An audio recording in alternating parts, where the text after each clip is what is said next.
No? Did you study with anybody like 111 during your high school or after high school? After high school and after a year in college, I was always asking my mother about Philly Joe Jones. And I finally met Philly Joe, and Philly Joe was my mentor and basically my instructor for most of the time. Bobby Durham as well. You know, Philly Joe, at that time I was like making gigs and things, like $40 a night. Philly Joe was charging me $40 a lesson. And I'm saying, man, this is all my money. He says, okay, well, we'll have verbal concept lessons. And we used to walk up and down Ridge Avenue, and he would tell me how to solo, what to do in a solo. He says, when you solo, you play the song, and when you you play the song in your solo, and then you tell a story. Like, once upon a time, there were 3 bears, the mama bear, the papa bear, the baby bear, you know. And it really helped me a lot. He also gave me insight on how to recognize when I was overplaying, when I was underplaying. He told me, he says, when you have people leaning back when you're performing, you're overpowering them. And when you have them sitting upright, you know, they're listening. And when you have them leaning forward, you have their attention. Yeah. So I kept that in mind. And he told me to always remember that to keep your eyes open, your ears open, and pay attention to what everybody's doing and compliment the instruments, you know. And when it's your time to solo, then you solo. You don't try to show off. You just try to give them the push that they need and support them. I wanted to ask you about, what was your first paying gig? Wow. My first paying gig was with a group, a rock group called the Symbolics. And we used to rehearse on 28th Street. We used to listen to 45s, and then we would play it by ear. My first gig was, where was it? At the Heritage House. Heritage House? Yeah, on Broad Street. And we did a lot of Cooling the Gang and stuff like that. And it was the first, that gig, I can't really remember my first paying gig. I really can't. But I remember I joined the union. I joined 77. And I was paying dues. And there was a guy, last name was McCune. The guy comes in with the cigar and the book. And I was, it was in early 70s, like 1972, 73. And I was playing with a group called the Glass Menagerie.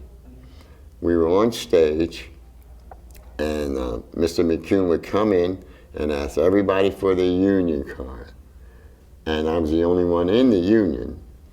And he would always threaten me to fine me and pull everybody off, so we always had to pay him off. You know.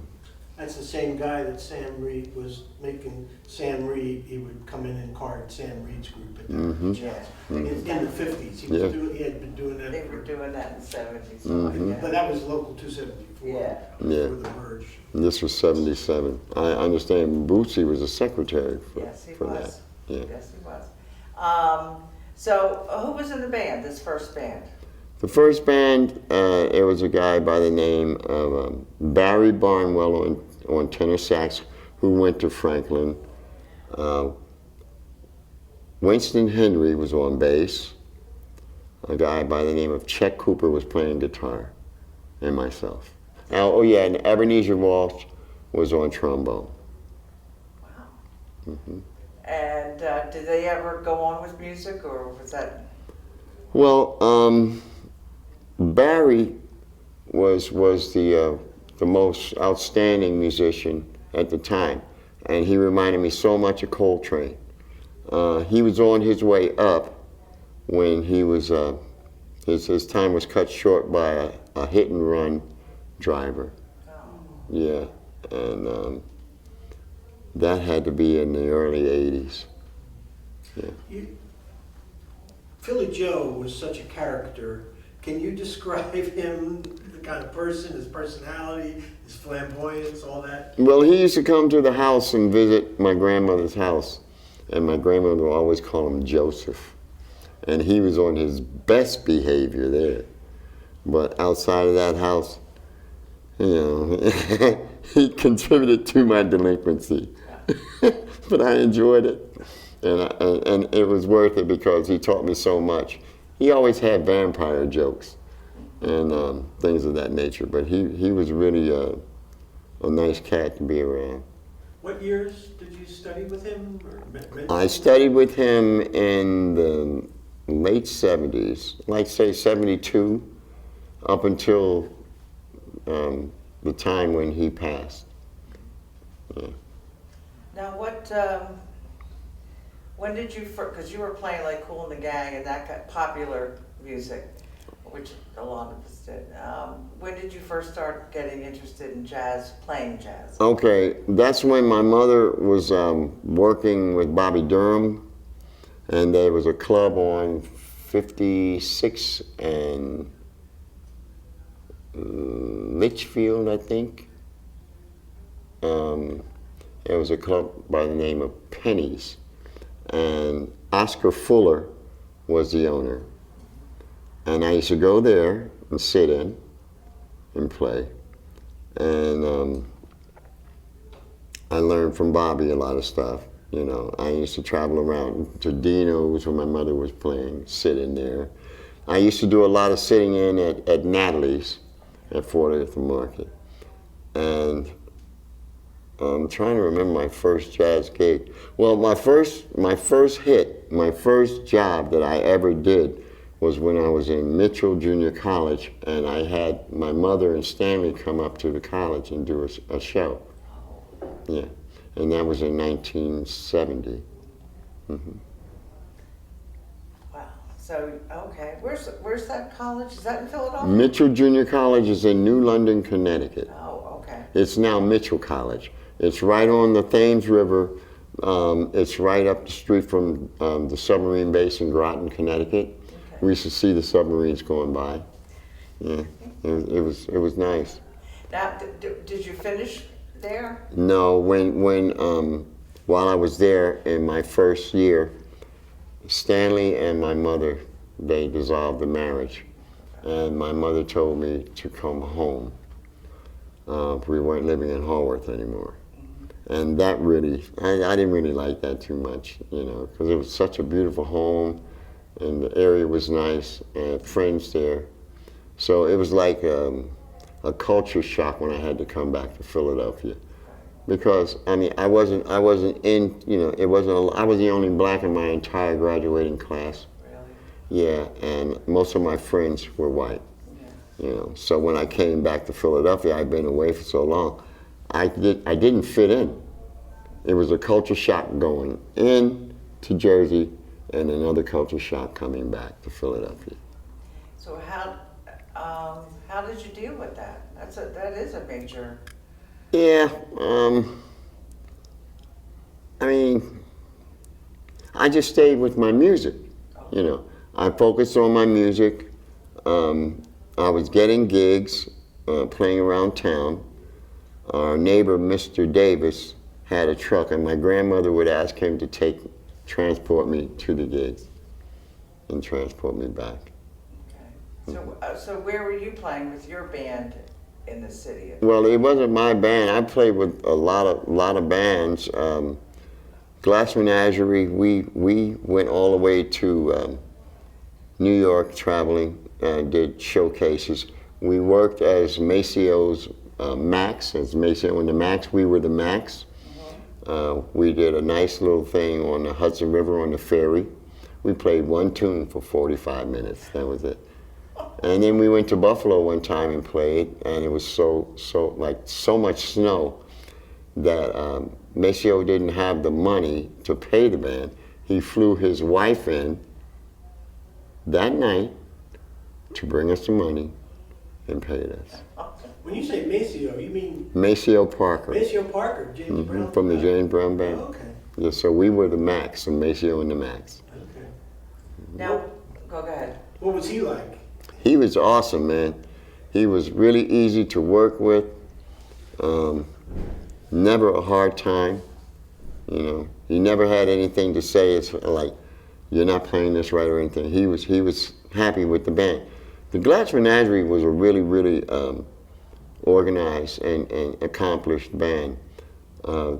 Leonard Gibbs, Doc Gibbs was in the band. Okay. And he and a fellow by the name of Winston Gay, they came to my house on 28th Street and asked me, I don't know how they got wind of who I was, but they asked me if I wanted to join the band.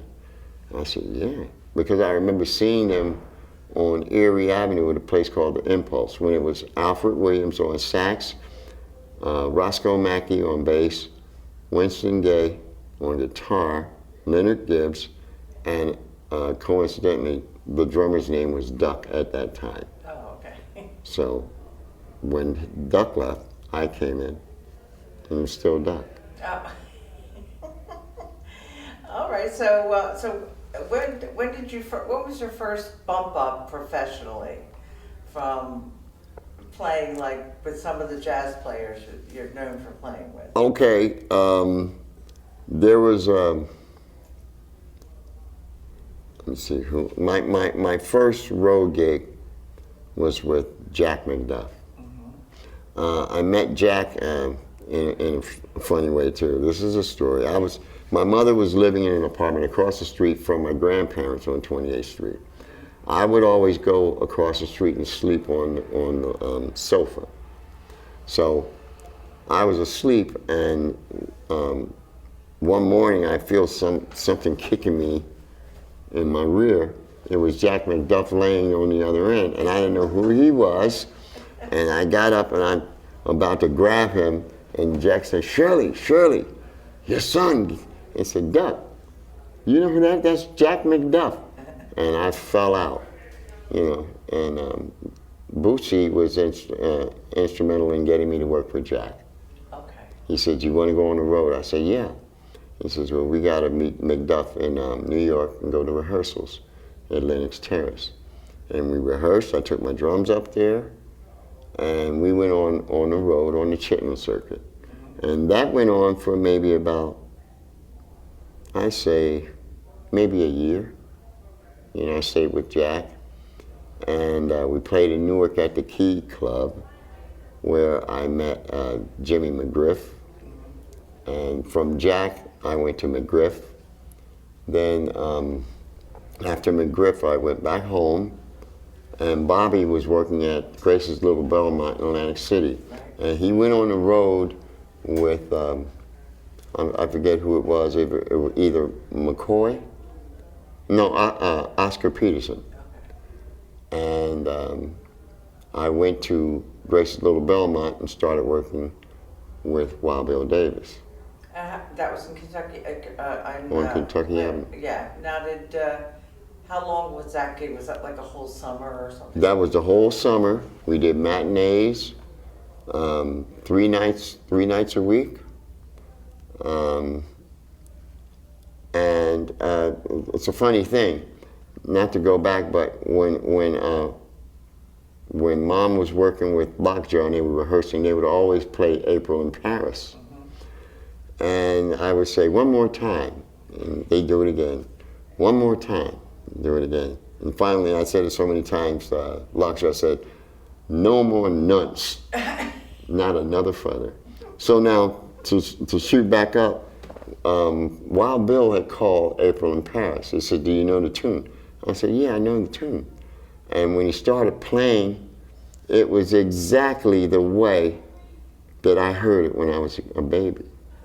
Unbeknownst to me, he was the one that did the arrangements for April in Paris, and it's almost like I went right back to my diapers when I'm playing it. It was like too much. I was getting like goosebumps. I thought, oh my goodness, he's playing this shit the same way, you know. And then found out it was him.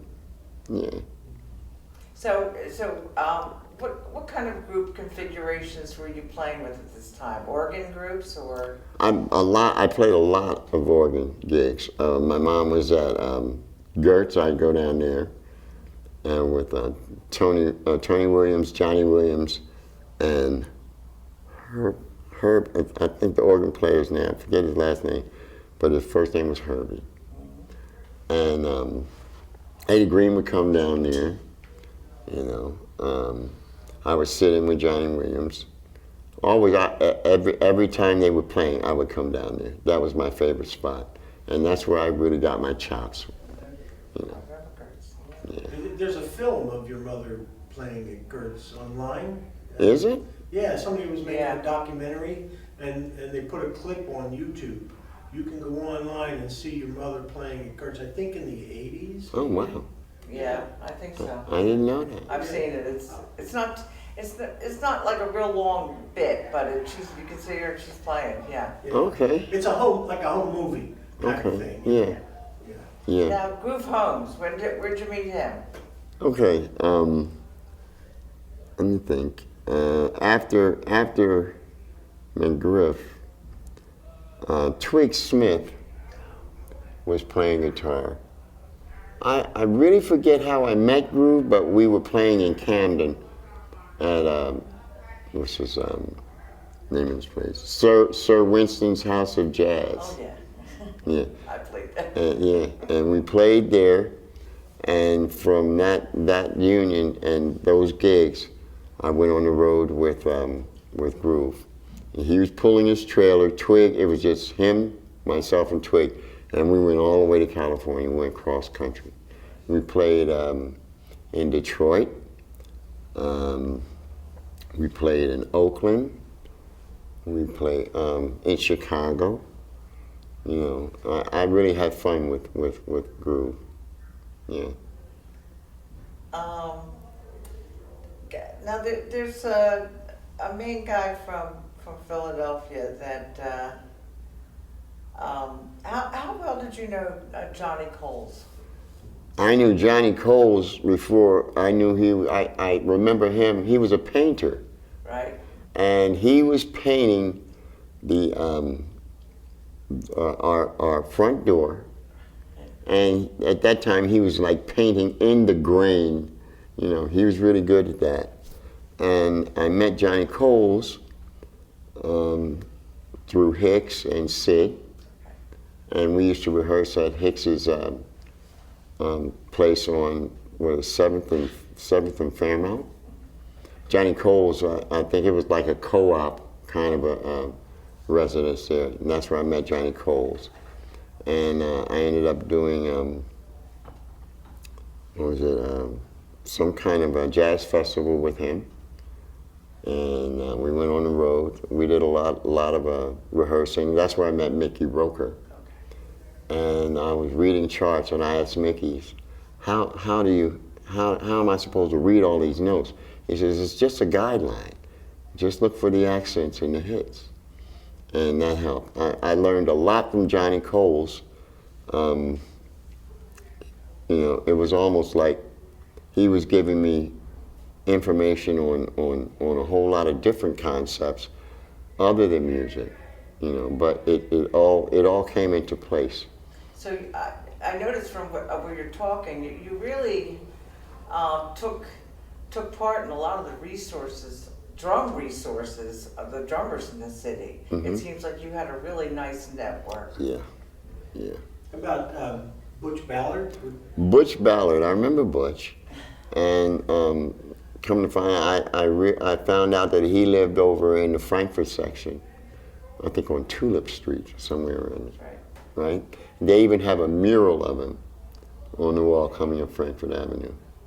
And Butch Ballard, he was that guy, you know. He was flashy. He had showmanship and presence, and was always smiling.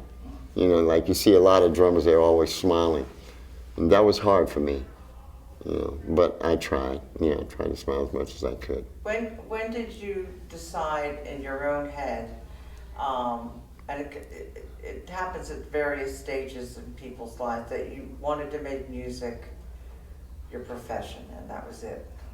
I wanted to be a professional musician from the moment I saw my mother's performance. She used to play with, she went to Morgan State College. They had a concert there. Miles Mabley was on the ticket. Anytime I saw a performance, I wanted to be part of that.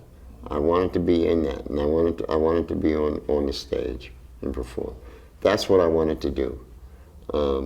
I like to tell people I was hardwired, because at the time she was with the high tones, I was in her belly. Mm-hmm. Now, the picture that they show of that, they cut it off to here. But I have the picture, the full-size picture, which shows me, it shows me in her belly. Oh, wow, we gotta see that. We got Yeah, you have that? I have it on my phone. Oh, wow. And it's also at the Clef Club. The full picture? Yes. Okay. That's where I took the picture. I never knew that. Oh. Yeah, so I'm like getting news about things that I never even knew existed. You know, it tells me something about my life and how I ended up being in this business. I was hardwired.